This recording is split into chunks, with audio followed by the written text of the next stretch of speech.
So today, let's talk about what is an HSA, what are the tax advantages to having one, how could an HSA turn into a supercharged retirement savings account, and then a few reasons why you might not want to have an HSA.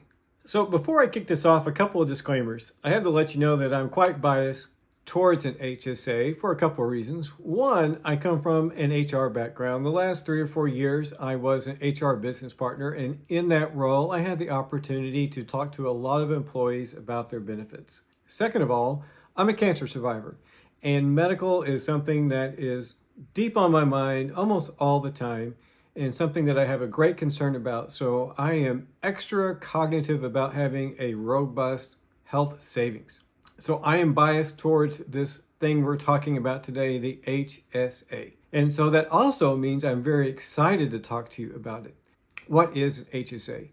An HSA is a health savings account. And I want you to think in a different mindset, first of all, not as a health savings account, but as a health investment account.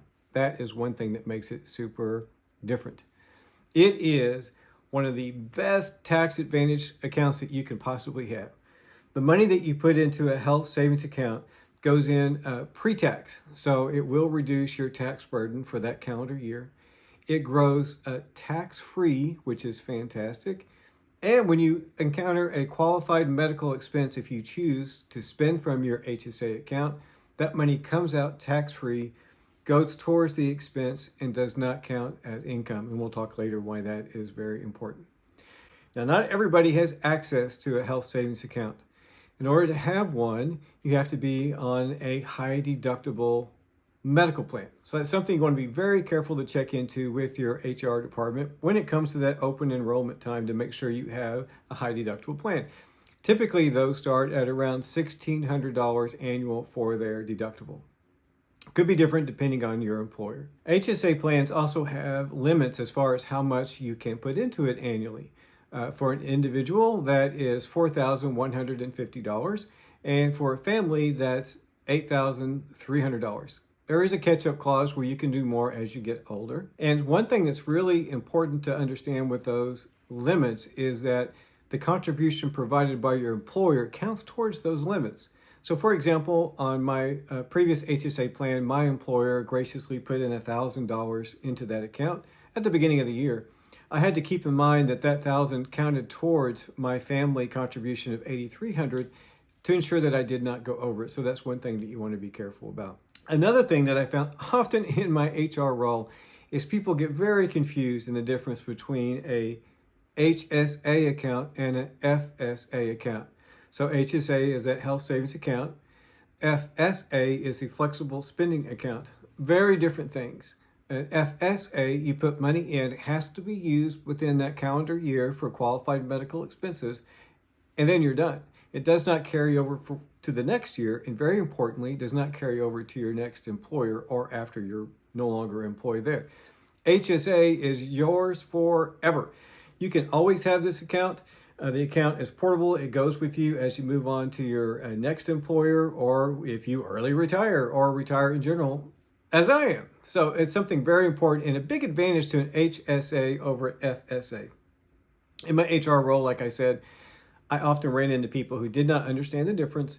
And I think that's one of the big disadvantages to HSA in the marketplace is that since it's relatively new and relatively unknown, people don't understand it and they get it mixed up with the FSA, which of course is why we're here today to talk about it. Okay, here is where your health savings account becomes a health investment account. Ideally, you don't need to spend from this account or you choose not to. Cover those medical expenses from a different account, and here's why. You have the opportunity within your HSA to invest. You have access to mutual funds and investment options that you can put a portion of your HSA into and have that grow over many years. So if you're 10, 15 years away from accessing this account, imagine that you're putting that maximum amount, family say $8,300 a year, you put $8,300 a year in for 10 years, and you never spend it, and it compounds. And eventually, much like your 401k and other investments, you potentially have this money-making machine that is going to pay you back and cover your medical expenses. Another really cool thing about an HSA is that those medical expenses that you do have and you do pay for, let's say you do it out of pocket, you save those receipts. I've got with me right here, I got an envelope full of receipts. And like, let's see, well, the very first one here at top is for $400, $401.66. I paid for this out of pocket. So I'm going to hang on to this receipt. I have a copy in an old-fashioned paper file. I made a digital copy of this that I have into a shared folder online with my wife. And at any time in the future, when I decide I can take this $400 and I can be reimbursed for it, that money will come out of my HSA account tax-free.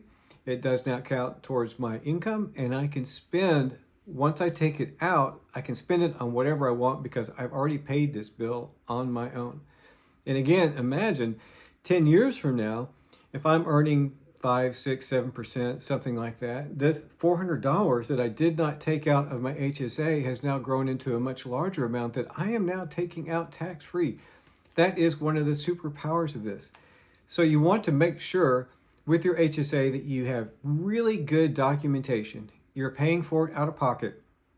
Don't trust the provider to hang on to those receipts. There's mergers and changes, who knows years from now where those receipts are going to end up. Hang on to them and keep them into a file. Because you are telling the government that you did spend this at one point and you paid for it out of pocket. So you want to be able to prove that. That is a very important thing when it comes to your HSA savings reimbursement. Now imagine you've had this account for 10, 15 years. It's grown, it's compounded. You are now into retirement. And as I mentioned in my previous video, you have to really control your taxes. So now I'm taking out of my HSA account from old bills, and it's not impacting my income. It's not making my income go higher, which could potentially disqualify me from tax credits or other things I'm getting through the ACA plan. So that is an amazing thing that I can do. Ideally, I'm not going to spend from my HSAs all until I get much older, because you know when you get into your 60s, 70s, and older, you're probably going to have some significant medical expenses. And wow, how comforting it will be to have a significant account to cover those. I mentioned how HSA can be a supercharged retirement account. There's a couple of reasons.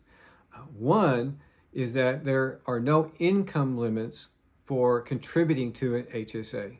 I was actually at my personal doctor a couple of weeks ago, and I was talking to him about how I had early retired and whatever, and I mentioned the HSA to him, and he didn't understand, or he wasn't aware. Now, I'm assuming he's a high-income person. I hope he is. I don't want to go to a doctor that's struggling. And for someone like him, he's probably not able to do some other investment options because of his income. Well, that doesn't apply to an HSA.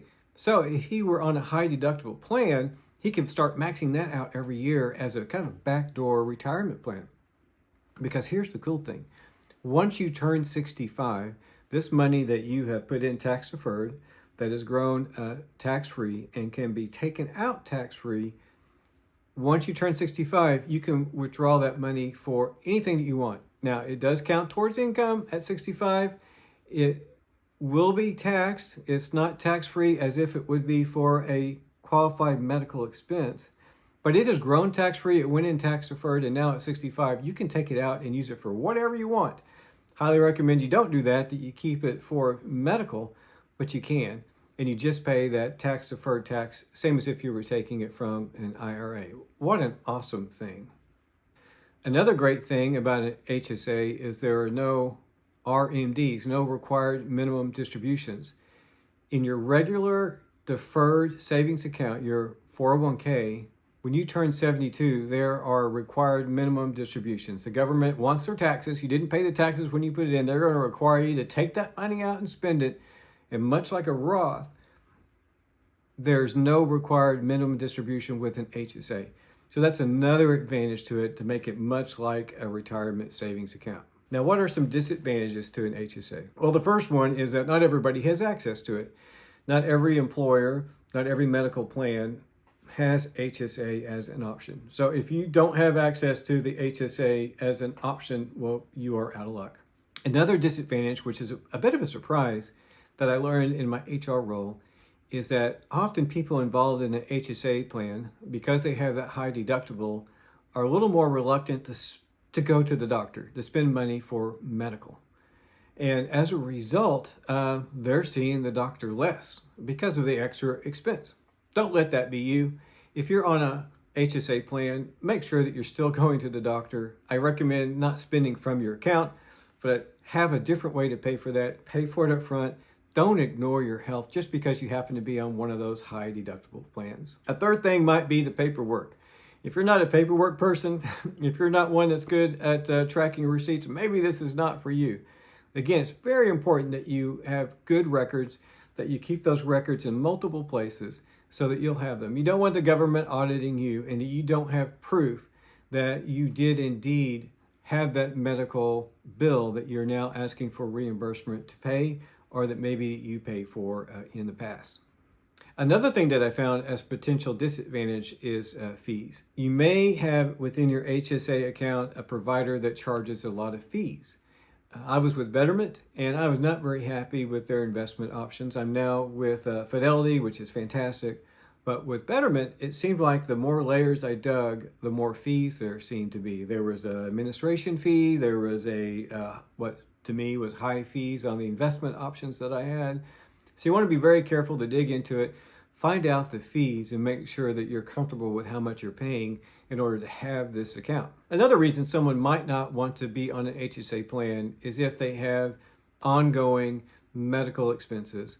Now, oftentimes the non-HSA plans tend to have a lower deductible. Maybe they cover a little more. And if you have ongoing medical, something that is a chronic illness, something like that, it might not be the best account for you due to your medical expenses. So you really want to do some deep math to see if being on the higher deductible plan, paying for it out of pocket is the right option for you. Be very, very careful and think that through before you do. The good news is, if you make the wrong choice, next open enrollment times, just switch to a different plan, go back to something else. So maybe you want to experiment with the HSA for 1 year. So what is my health savings investment strategy? Well, remember my disclaimer at the beginning that I am biased in regards to HSA due to my health background. Here's what I recommend. At least here is what I am doing. I make sure that I have at least 2 years of my annual deductible in the cash portion of the account. I don't invest that. I don't do anything with it. I just keep it in the basic cash. Once I have built up that deductible, then I'm taking the rest of it and putting it into more of an investment account. So in the investment side, I have a portion of it just in an S&P 500 index fund, and then I have the rest in a total market bond fund. So basically, it's a 3-bucket thing. One bucket is just cash covering my deductibles. And then the next one is bonds, so that I am making sure to be conservative in case there is some type of crash, which of course there will be one at some point. And then I have my growth account, which is basically just an S&P 500 index fund. That's it. When it comes to the HSA, don't get greedy. Don't get out there thinking that you're going to get those 10 and 12% returns unless maybe you're very young and very healthy. I highly recommend being conservative with this account. At least that's what I have done. So let me ask you, I know there's other advantages to HSAs. I got some great comments on my other video about that. Are you aware of this account? Were you aware that at 65, you could use it for just regular retirement and just pay the tax as if it was income? What are your thoughts on an HSA? I'd love to hear your advice below and tell me what you think, and also tell everyone else who has watched this video. Thank you so much for watching the video.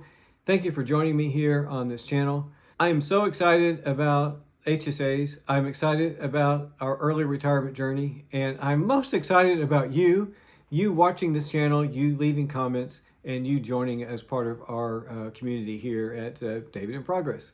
Thanks for watching.